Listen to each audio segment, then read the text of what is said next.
Je commence le livre par la fin et j'ai le menton pour rien. Mon œil qui pleure, c'est à cause du vent. Mes absences et du sentiment. Un sentiment. Je ne tire pas debout, le ciel coule sur mes mains. Je ne tiens pas debout, le ciel coule sur. Ça ne tient pas debout, le ciel coule sur mes mains. Je ne tiens pas debout, sous les pieds de soldat.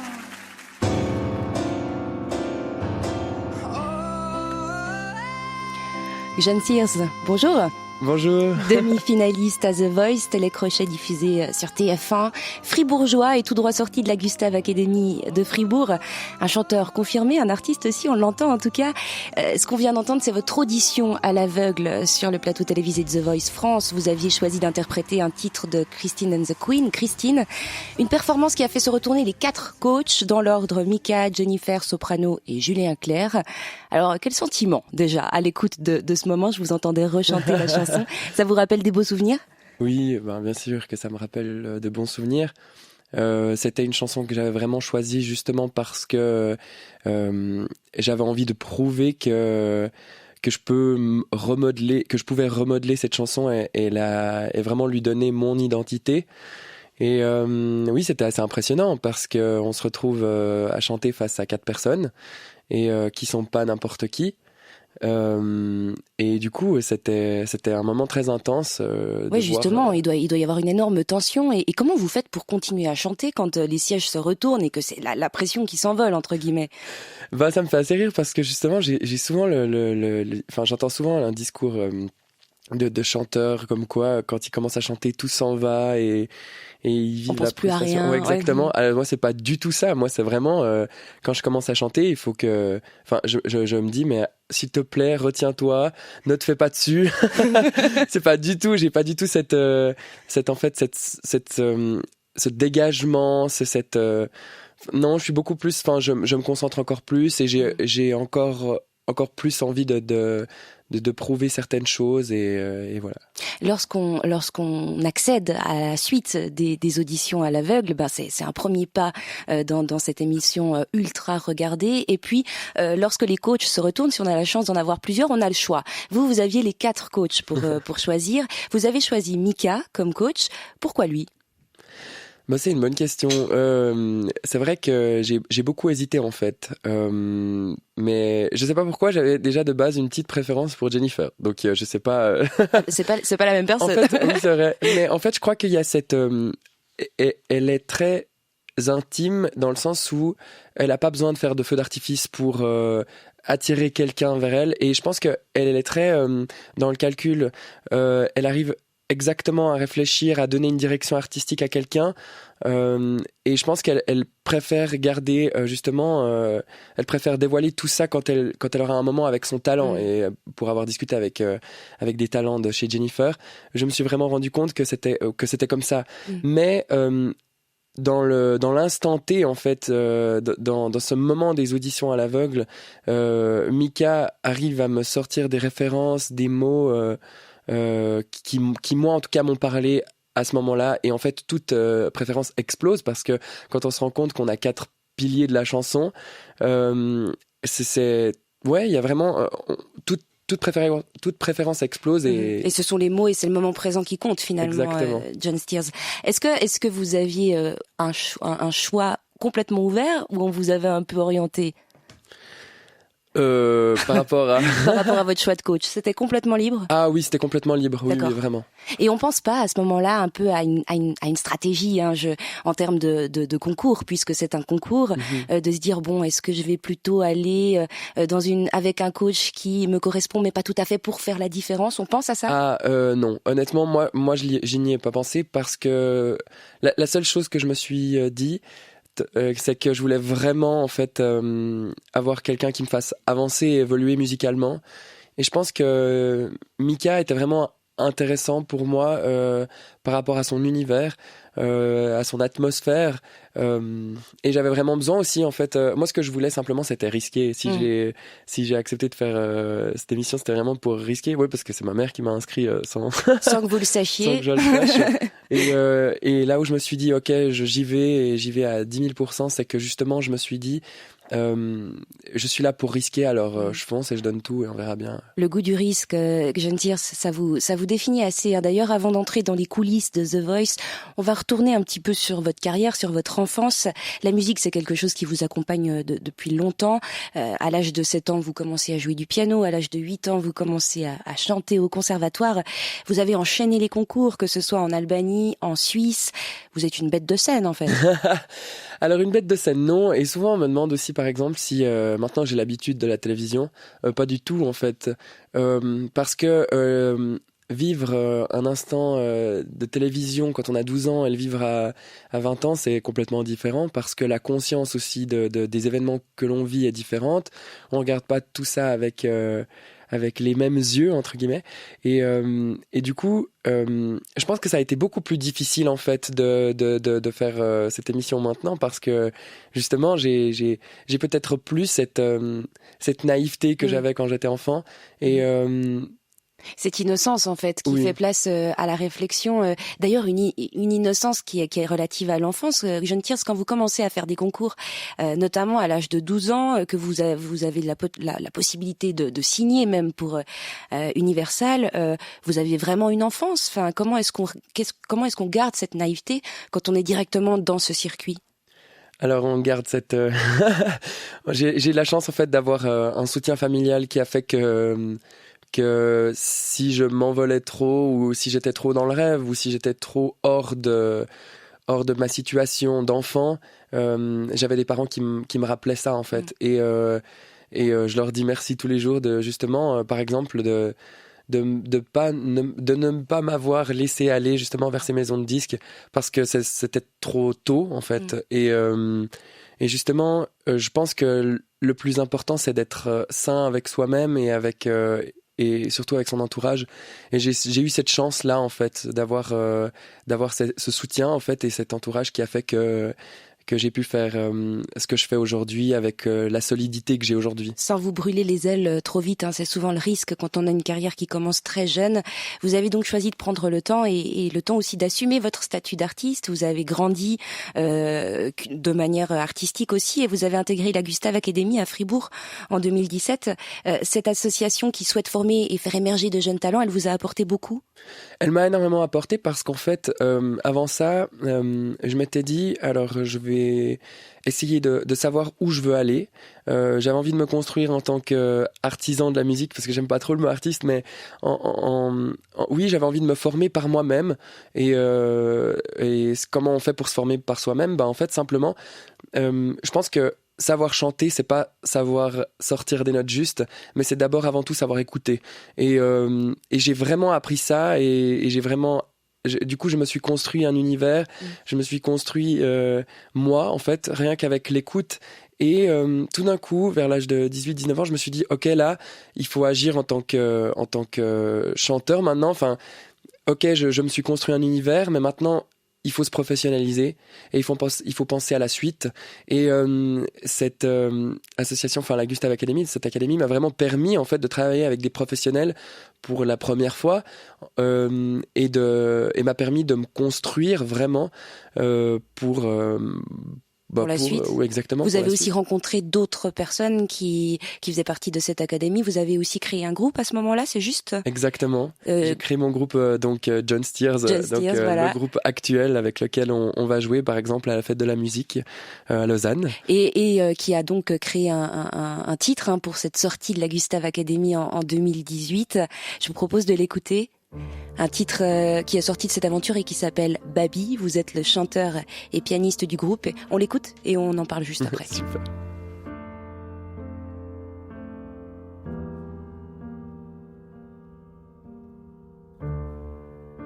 I can't see this fight again. It's too much for my brain. This has got out of hand. It is time for the end. I can't sleep without thinking of it. We need to talk about it.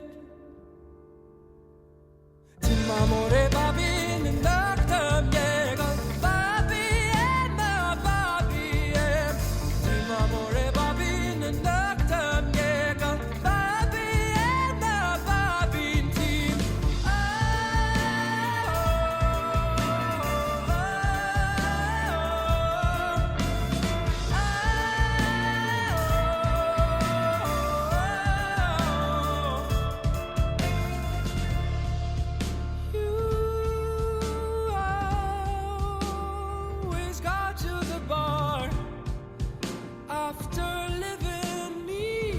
scar. And after all this issues, our love would be abused. I can't sleep without thinking of it. We need to talk about it. Amore babin nindaktam yega babin ema babin tim Amore babin nindaktam yega babin ema babin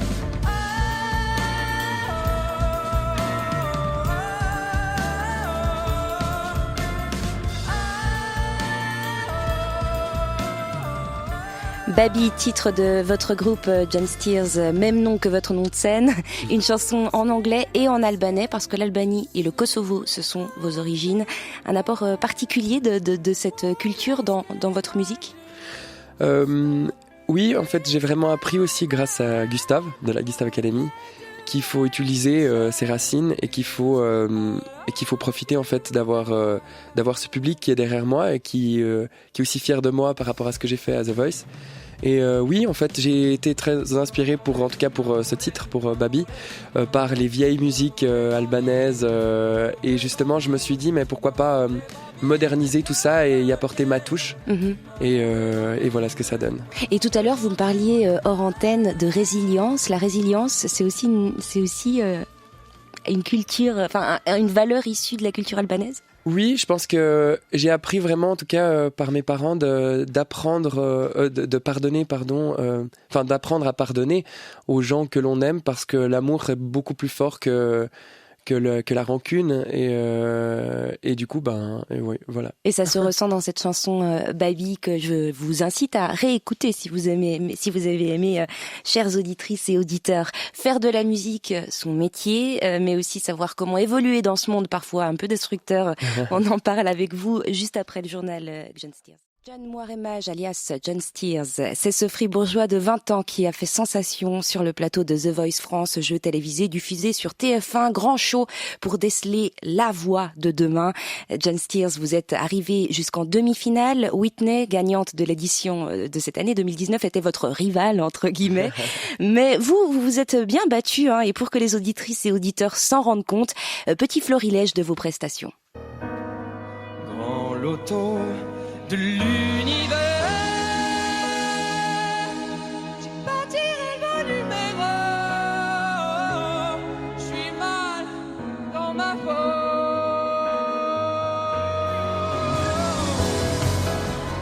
And I think it's gonna be a long, long time. The touchdown brings me round again to find I'm not the man to think I am at home.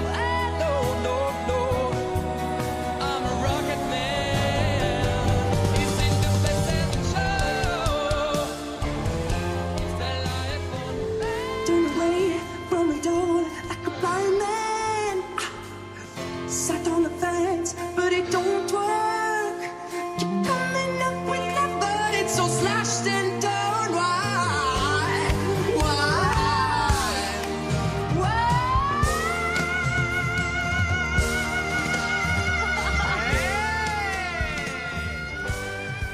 Jeanne Tears, vous êtes avec nous ce matin. Alors, ce qu'on vient d'entendre, c'est un petit florilège non exhaustif de tout ce que vous savez faire. Mais alors, on l'entend, vous avez une capacité d'aller haut dans la voix qui est assez impressionnante. Déjà, est-ce que vous êtes satisfait de vos prestations qu'on a pu entendre sur le plateau de The Voice ? Alors c'est clair qu'avec du recul, on comprend plus les choses et oui, je suis franchement satisfait de mon parcours et je pense que j'aimerais rien changer, quoi. Lorsqu'on va à The Voice, lorsqu'on est qualifié pour continuer l'aventure, on est dans la course pour être la plus belle voix de France, ou en tout cas de la francophonie. C'est un titre accrocheur, mais en vérité, Jeanne Tears, c'est un peu un produit formaté, cette voix, non ? Est-ce que franchement, c'est possible d'être original et de gagner ce concours ? Je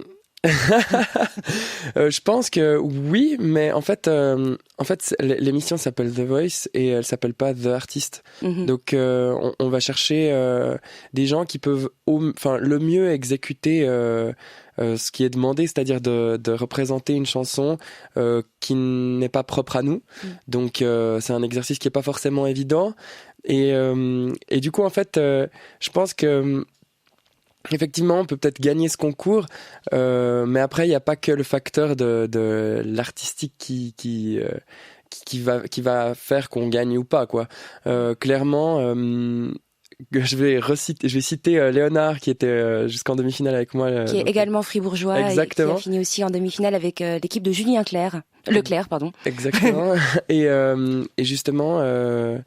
qui avait dit une phrase très intéressante. Il avait dit: on a tous un sac à dos et certaines personnes ont cette capacité à le mettre plus en avant que d'autres et la production aussi a une idée sur qui elle veut mettre en avant également. Et moi je suis vraiment complètement fier d'avoir participé à cette émission parce que c'est juste un tremplin énorme. Et en faisant cette émission, je me suis pas dit il faut absolument que je gagne, sinon il se passera rien dans ma vie. Mais vous disiez tout à l'heure, effectivement, The Voice, c'est une capacité, c'est surtout pour voir comment est-ce qu'on est capable de chanter et de répondre aux attentes au niveau de cela. Donc on est plus chanteur qu'artiste.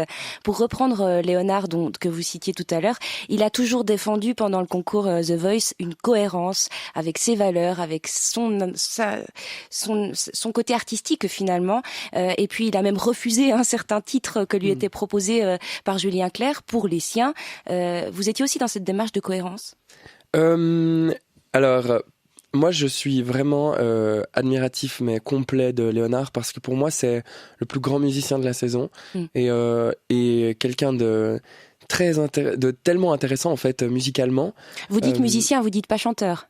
Oui, chanteur aussi, okay. Mais pour moi, ce qui m'impressionne le plus chez lui, c'est vraiment sa musicalité et ses capacités de musicien, parce que clairement, c'est un c'est un pianiste jazz de fou et en fait, on entend tellement de voix, on est tellement on est tellement même hors compétition, on est obligé d'écouter entre guillemets la concurrence pour savoir qu'est-ce qui se fait et du coup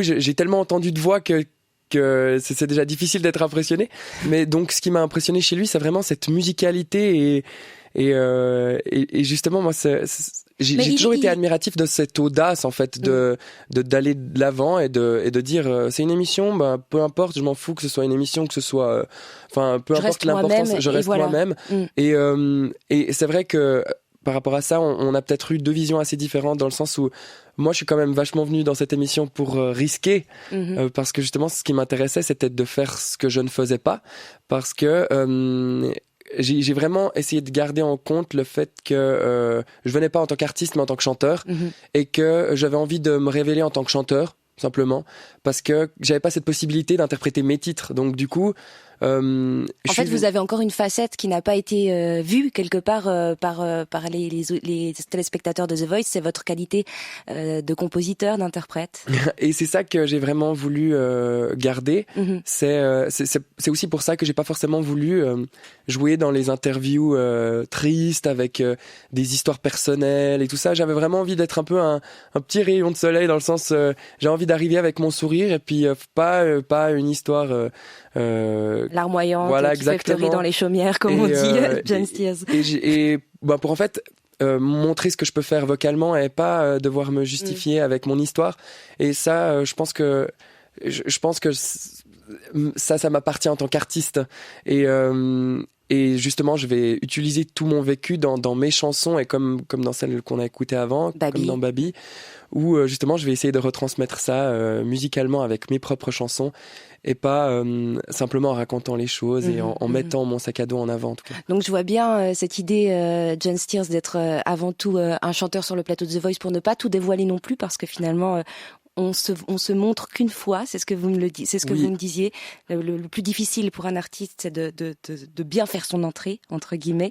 C'est une entrée assez réussie sur le plateau de The Voice, mais forcément, tous les Suisses qui nous écoutent se demandent, John Steers, si c'est véritablement possible pour un Suisse de gagner The Voice France. Franchement, est-ce que c'est possible?